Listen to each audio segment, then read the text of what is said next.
नमस्कार दोस्तों, study with introvert में आपका स्वागत है। मैं इंट्रोवर्ट आज एक नए टॉपिक के साथ आपके सामने उपस्थित हुआ हूँ। ये एक ऐसा टॉपिक जो मैं लेके आया हूँ जो यूट्यूब पे कहीं भी आपको देखने को नहीं मिलता है। मैंने भी कभी नहीं पढ़ा है कि कोई टीचर आपको ये टॉपिक के बारे में बता रहा है, जबकि इस टॉपिक के आरआरबी एग्ज़ाम्स में बहुत ही क्वेश्चंस आते हैं। एनटीपीसी में तो खासकर बहुत ज़्यादा पूछा जाता है। तो इस टॉपिक को आज हम बताएंगे, तो कृपया वीडियो में अंत तक देखें और अगर वीडियो अच्छा लगे तो वीडियो को लाइक करें, चैनल को सब्सक्राइब करें और अपने दोस्तों के साथ शेयर करें। ठीक है। टॉपिक का नाम है न्यूक्लियर फिजिक्स यानी नाभिकीय भौतिकी। नाभिकीय भौतिकी एक ऐसा टॉपिक है जो मतलब न्यूक्लियर बम और वगैरह वगैरह जो न्यूक्लियर फिजन और फ्यूजन के बारे में बताता है, हमें न्यूक्लियर के बारे में जानकारी देता है। ठीक है।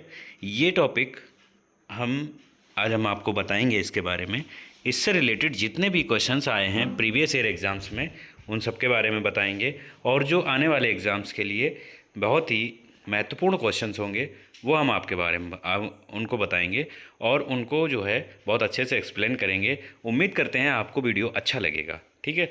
जब भी वीडियो आपको पसंद आए तो वीडियो को लाइक करें, चैनल को सब्सक्राइब करें और अपने दोस्तों के साथ शेयर करें। ठीक है। वीडियो में हमारे साथ बने रहें। तो हम समझते हैं न्यूक्लियर फिजिक्स यानी नाभिकीय भौतिकी के बारे में। नाभिकीय भौतिकी होती क्या है? नाभिकीय भौतिकी या न्यूक्लियर फिजिक्स की एक शाखा है जो परमाणु नाभिक के गुणधर्मों, उसकी संरचना और उसके व्यवहार का अध्ययन करती है। ठीक है। कि न्यूक्लियर जो होता है उसके नाभिक के गुणधर्मों यानी न्यूक्लियस के गुणधर्मों, उसकी संरचना और उसके व्यवहार का अध्ययन करती है।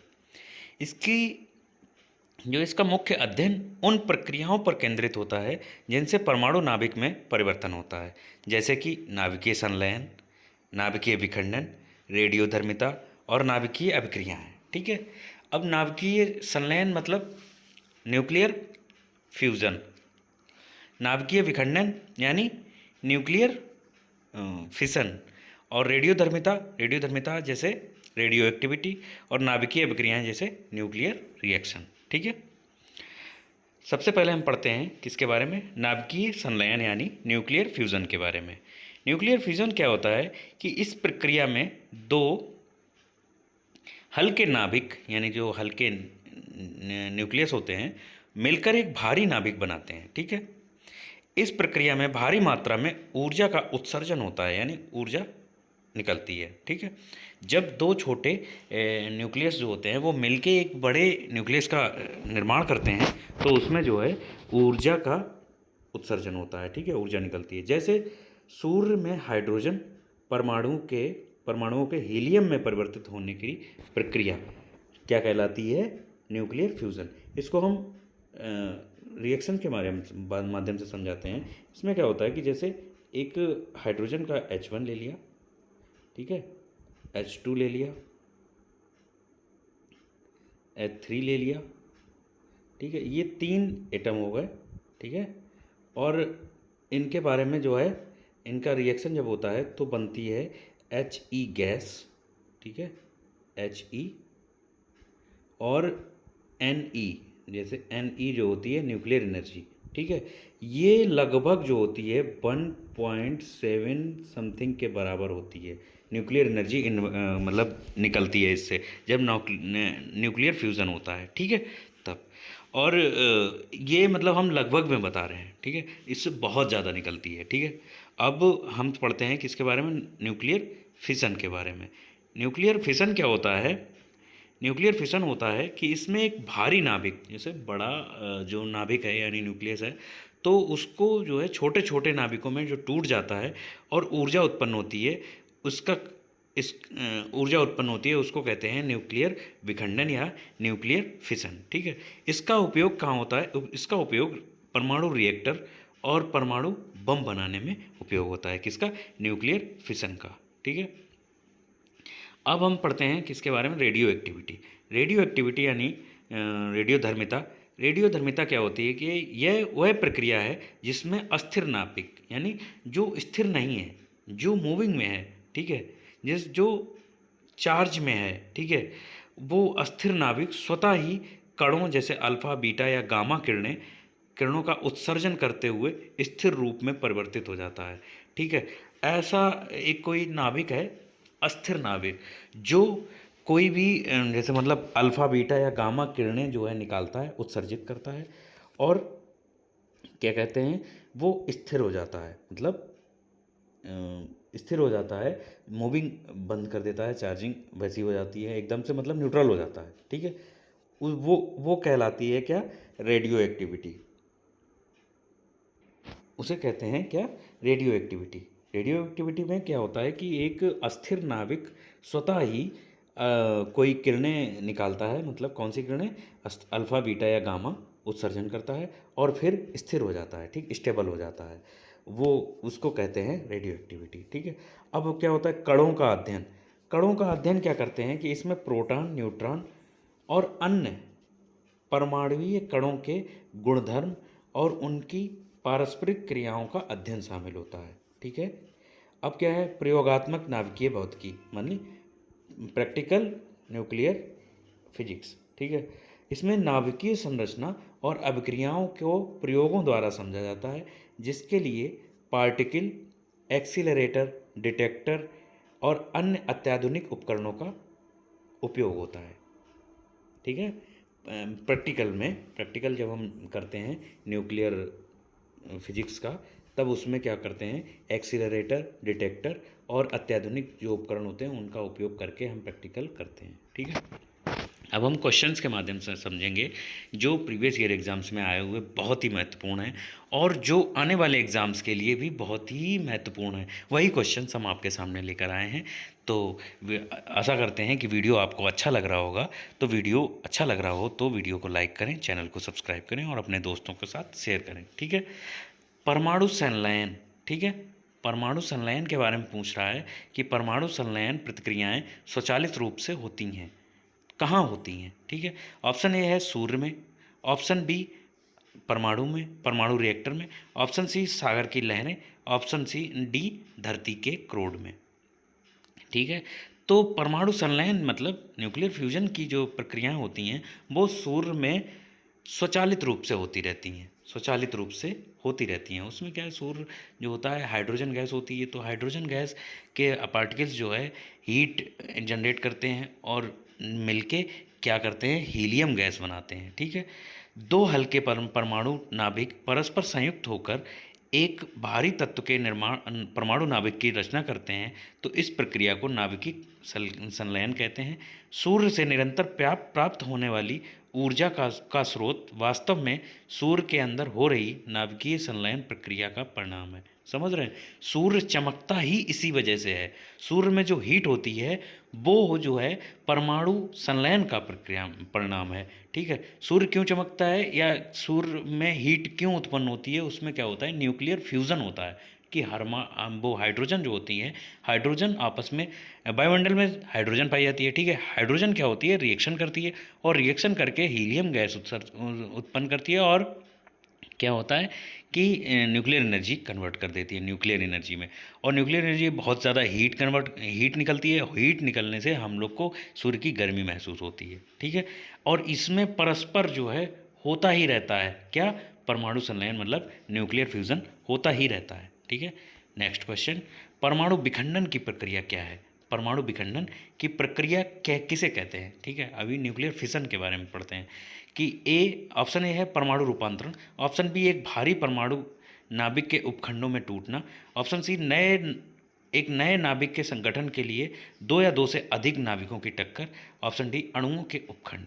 ठीक है, तो ऑप्शन बी इज करेक्ट कि अब परमाणु विखंडन की प्रक्रिया में एक भारी परमाणु नाभिक टूट कर अपने उपखंड बनाता है, मतलब बड़ा जो भारी न्यूक्लियर होता है वो टूट टूट कर छोटे छोटे न्यूक्लियस बनाता है। इसी विखंडन अभिक्रिया के आधार पर बहुत से परमाणु रिएक्टर या परमाणु भट्टियाँ बनाई जाती हैं। ठीक है, next question, Newton Bhabha fund कार्यक्रम यानी न्यूटन भाभा फंड प्रोग्राम किनकी एक संयुक्त पहल थी।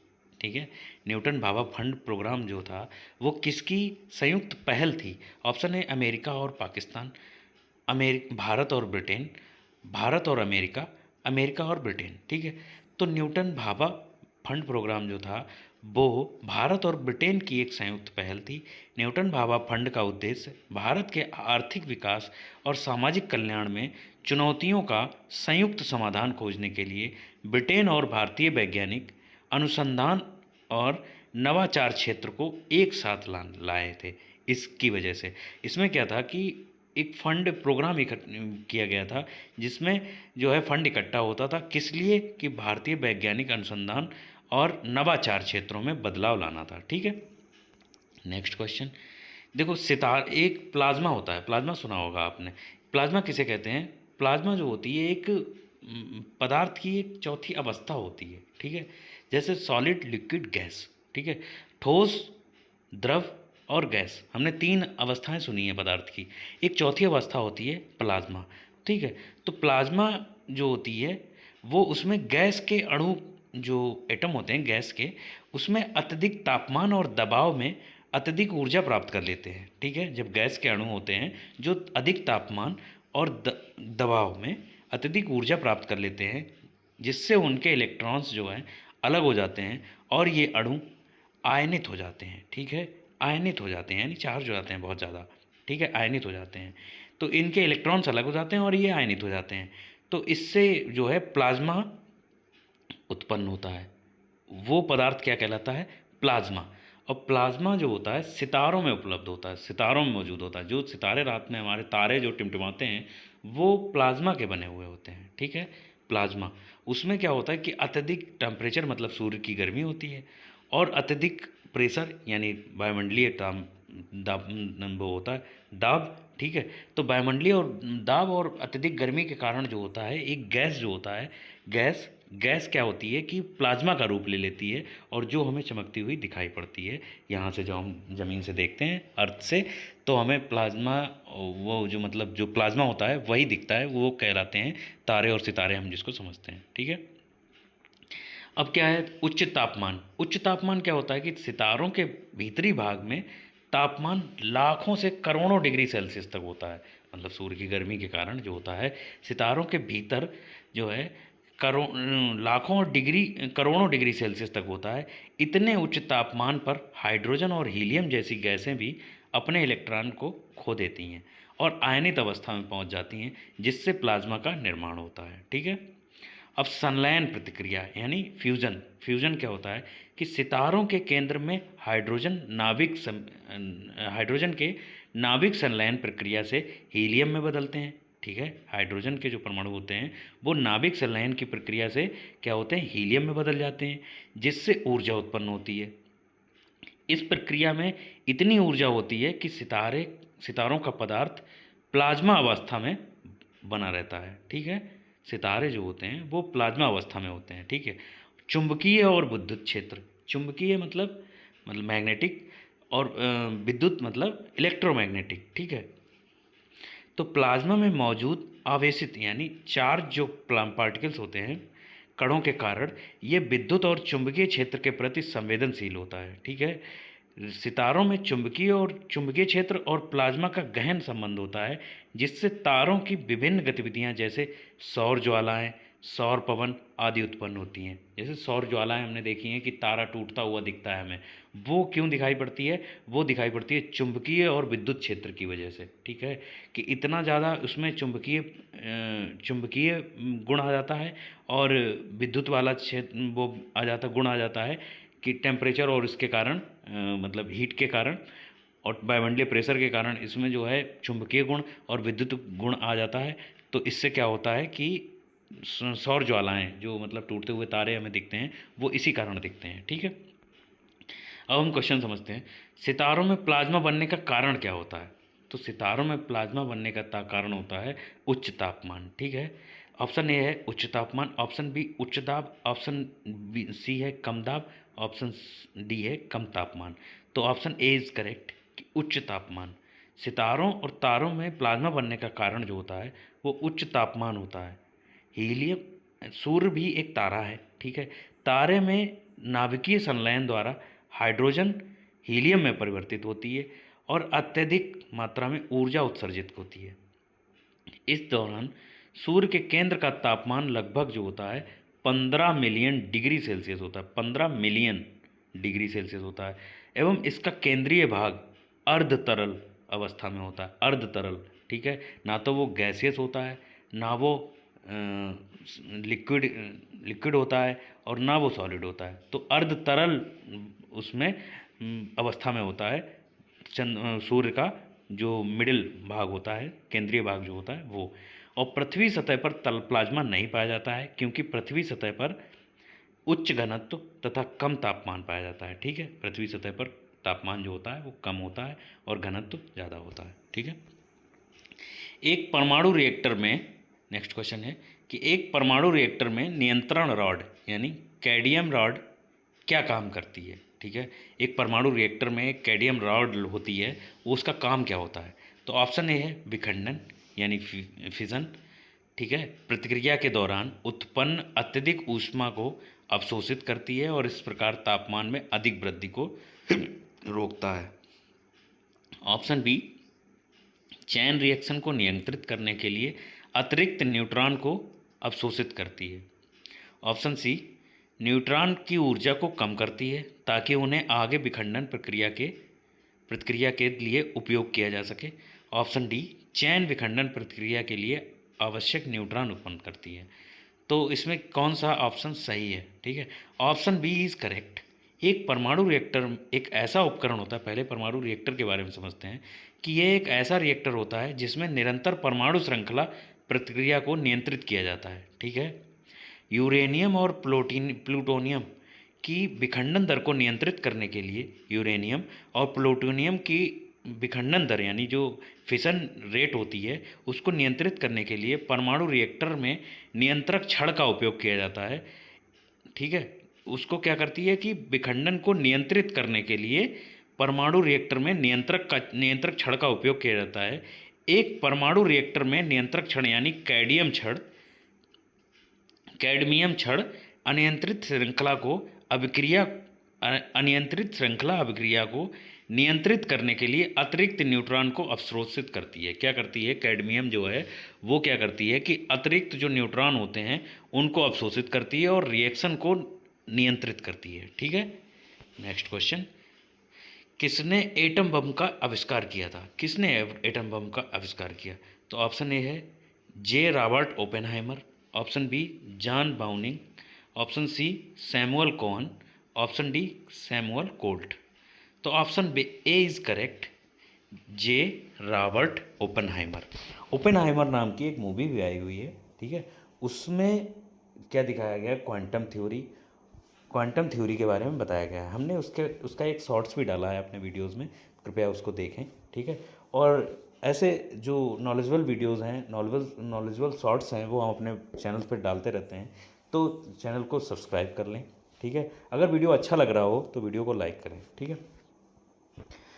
Option A is correct, J Robert Oppenheimer ने एटम बम का आविष्कार किया था। वे द्वितीय विश्व युद्ध के समय परमाणु बम के निर्माण के लिए आरंभ की गई मैनहट्टन परियोजना के निर्देशक थे, ठीक है। मैनहट्टन परियोजना के माध्यम से परमाणु बम का निर्माण किया जा रहा था, कब, द्वितीय विश्व युद्ध के दौरान।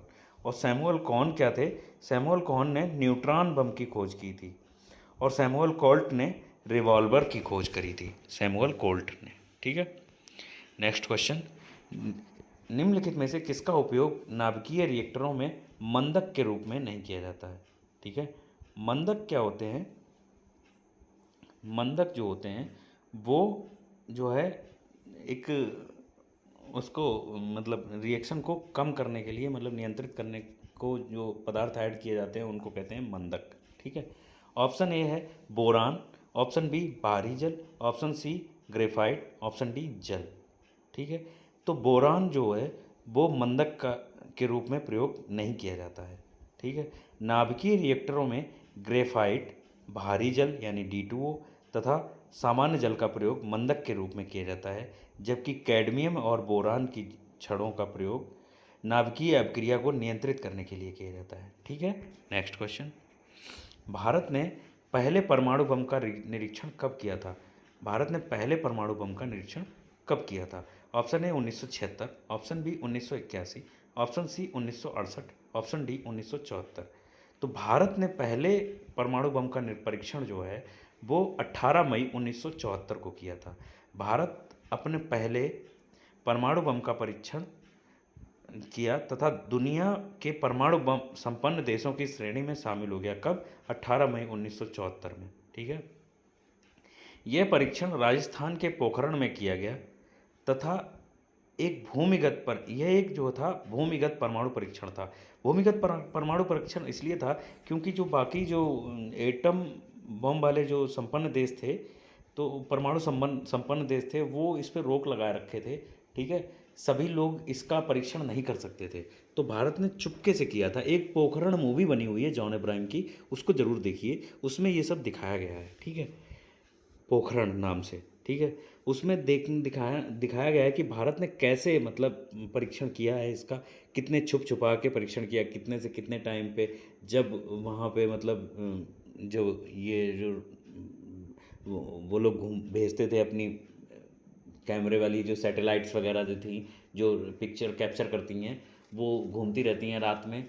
ठीक है। वो अगर नाभिकीय परीक्षण होता तो वो पकड़ लेती, तो इसको इस पे बार मतलब रोक लगा देती इस पे। ठीक है। तो इस वजह से ये भूमिगत किया गया था। ठीक है। इस परीक्षण को स्माइलिंग बुद्धा कूट नाम दिया गया था। ठीक है। स्माइलिंग बुद्धा नाम से इसको दिया गया था। इस परीक्षण के दौरान भारत की प्रधानमंत्री श्रीमती इंदिरा गांधी थी। इंदिरा गांधी के टाइम पे ये पहला परीक्षण किया गया था। कब? 18 मई 1974 को।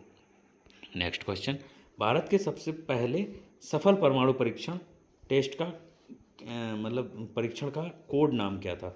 देखो अभी परमाणु परीक्षण का नाम हमने बताया था कि परमाणु परीक्षण का कोड नाम था स्माइलिंग बुद्धा। तो स्माइलिंग बुद्धा यानी मुस्कुराए भारत के लिए प्रथम सफल परमाणु परीक्षण का कोड नाम जो था वो था स्माइलिंग बुद्धा, और ये 18 मई 1974 को किया गया था। पोखरण परमाणु परीक्षण रेंज राजस्थान में स्थित है, पोखरण। ठीक है।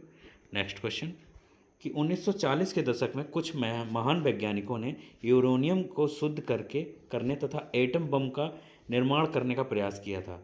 उनके इस कार्य यानी प्रोजेक्ट का नाम क्या था? अभी हमने बताया था कि जो द्वितीय विश्व युद्ध जब चल रहा था 1940 के दशक में, तब एक मैनहट्टन परियोजना का नाम चल रहा था। इसको क्या कर रहे थे कि यूरेनियम को शुद्ध करने का तथा एटम बम का निर्माण करने का प्रोजेक्ट था ये, उसको कहते हैं मैनहट्टन परियोजना। ठीक है। तो मैनहट्टन परियोजना दुनिया का पहला परमाणु बम बनाने का मिशन था, दुनिया का पहला है। ठीक है। 1942 ईस्वी में ओपेनहाइमर को मैनहट्टन प्रोजेक्ट बनाने का प्रमुख बनाया गया था। ये एक अमेरिकी भौतिकी वैज्ञानिक थे जिन्हें परमाणु बम के पिता के रूप में भी जाना जाता है। किसे? ओपेनहाइमर को। ठीक है। द्वितीय विश्व युद्ध के दौरान लॉस एलामोस प्रयोगशाला में वैज्ञानिकों ने ओपेनहाइमर के नेतृत्व में पहला कृत्रिम परमाणु विस्फोट किया था। ठीक है। यानी आर्टिफिशियल परमाणु विस्फोट किया था, ना कि मतलब वैसा नहीं था, रियल में नहीं था, लेकिन हाँ करा के देखा था, जिसे ट्रिनिटी नाम दिया गया था। जापान के हिरोशिमा और नागासाकी पर परमाणु बम गिरने के साथ ही यह परियोजना समाप्त कर दी गई थी। देखो कि ये क्या था कि एक पहला कृत्रिम परमाणु विस्फोट किया था जिसे ट्रिनिटी नाम दिया गया था, और जब बाद में हिरोशिमा और नागासाकी पर परमाणु बम गिराए गए थे, तब ये परियोजना क्या कर दी गई थी? बंद कर दी गई थी। ठीक है। नेक्स्ट क्वेश्चन, निम्नलिखित में से कौन थर्मोन्यूक्लियर फ्यूजन प्रतिक्रिया का एक उदाहरण है? थर्मोन्यूक्लियर। ठीक है। थर्मोन्यूक्लियर फ्यूजन प्रतिक्रिया का उदाहरण कौन सा है? तो ऑप्शन ए है परमाणु ऊर्जा उत्पादन, ऑप्शन बी है हाइड्रोजन बम, ऑप्शन सी परमाणु और हाइड्रोजन बम, ऑप्शन डी नाभिकीय बम। ठीक है। तो ऑप्शन बी इज़ करेक्ट कि उसमें क्या है कि न्यूक्लियर फ्यूज़न रिएक्शन का उदाहरण जो होता है वो हाइड्रोजन बम है। ठीक है। उसमें अत्यधिक जो होता है उच्च तापमान पर होने वाली परमाणु प्रक्रियाओं को थर्मोन्यूक्लियर प्रतिक्रिया कहा जाता है। इस प्रक्रिया का उपयोग हाइड्रोजन बम बनाने में किया जाता है। हाइड्रोजन बम जो है थर्मोन्यूक्लियर फ्यूजन के माध्यम से किया जाता है। ठीक है, बनाया जाता है हाइड्रोजन बम। ठीक है। नेक्स्ट क्वेश्चन समझते हैं कि भारत का पहला परमाणु विस्फोट का स्थल पोखरण किस राज्य में स्थित है? अभी हमने आपको पहले बताया कि पोखरण जो है वो राजस्थान में स्थित है। पोखरण राजस्थान के जैसलमेर से 110 किलोमीटर दूर स्थित है। वर्ष 1974 में भारत का पहला परमाणु परीक्षण यहाँ किया गया था, जिसका नाम स्माइलिंग बुद्धा यानी मुस्कुराते बुद्ध था। ठीक है। वर्ष 1998 में दूसरा परमाणु परीक्षण किया गया था, जिसका कोड नेम जो था वो ऑपरेशन शक्ति था। ठीक है, 1998 में। ठीक है, दूसरा परमाणु परीक्षण जो किया गया था वो था 1998 में, और उसका नाम था ऑपरेशन शक्ति। ठीक है, नेक्स्ट क्वेश्चन। इनमें से किसे नाभिकीय भौतिकी के जनक के रूप में जाना जाता है? ऑप्शन ए है Isaac Newton, option B James Watt, option C J J Thomson, option D E Rutherford. ठीक है, तो ऑप्शन डी इज करेक्ट।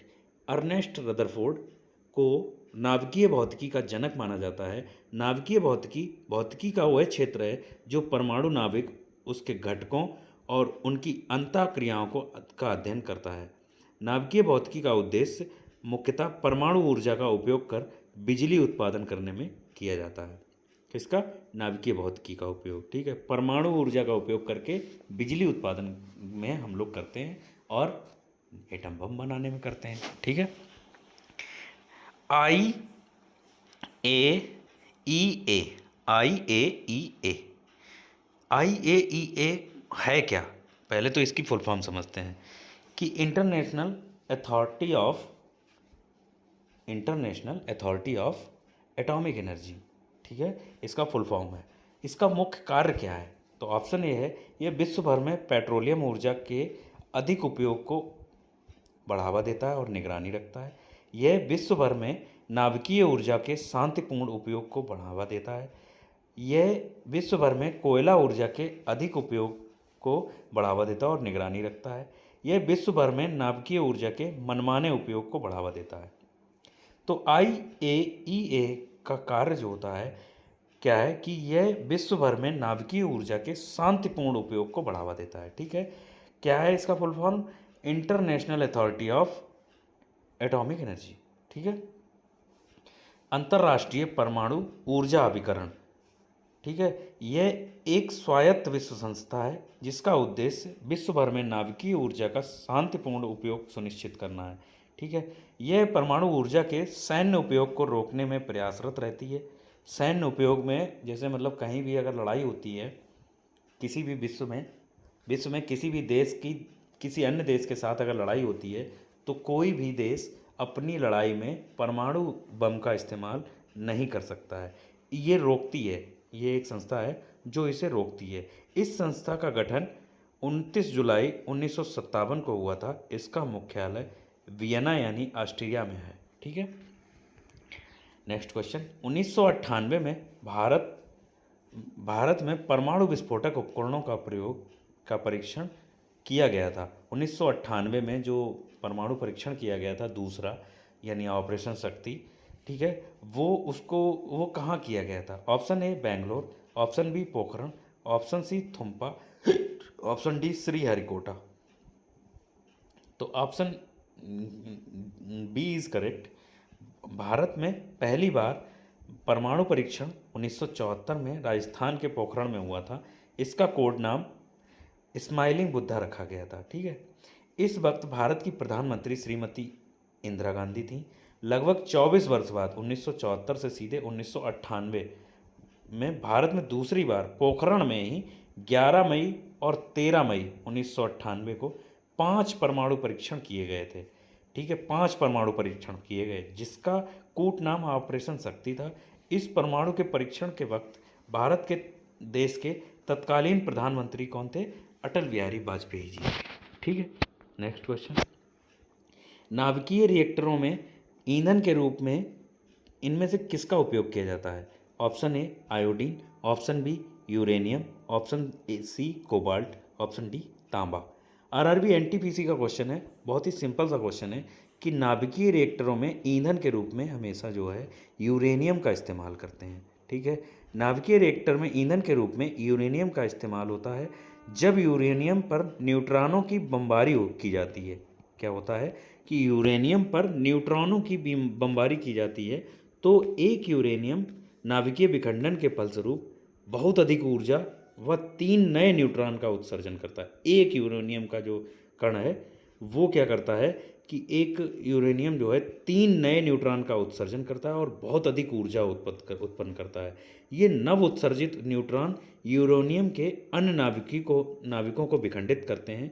इस प्रकार एक श्रृंखला का निर्माण होता है, ठीक है। जैसे उन पे न्यूट्रॉन की बमबारी की जाती है तो क्या होता है, यूरेनियम के जो नाभिक होते हैं, वो कण होते हैं, वो टूटते हैं। तो वो क्या करते हैं कि नए तीन, एक टूटेगा तो तीन नए न्यूट्रॉन पैदा होंगे, और तीन नए न्यूट्रॉन पैदा होंगे, फिर वो टकराएंगे, फिर टकराने के बाद फिर तीन तीन तीन ऐसे करके एक क्या होगी, एक श्रृंखला पैदा हो जाती है। और एक श्रृंखला अभिक्रिया को नियंत्रित कर परमाणु रिएक्टर में परमाणु ऊर्जा का उत्पादन किया जाता है। क्या है कि इसी को नियंत्रित करके परमाणु रिएक्टर में परमाणु ऊर्जा का उत्पादन किया जाता है। कैसे? यूरेनियम का इस्तेमाल करके, ठीक है। नेक्स्ट क्वेश्चन, चीन ने अपने कृत्रिम सूर्य के लिए इनमें से किस तकनीक का उपयोग किया है?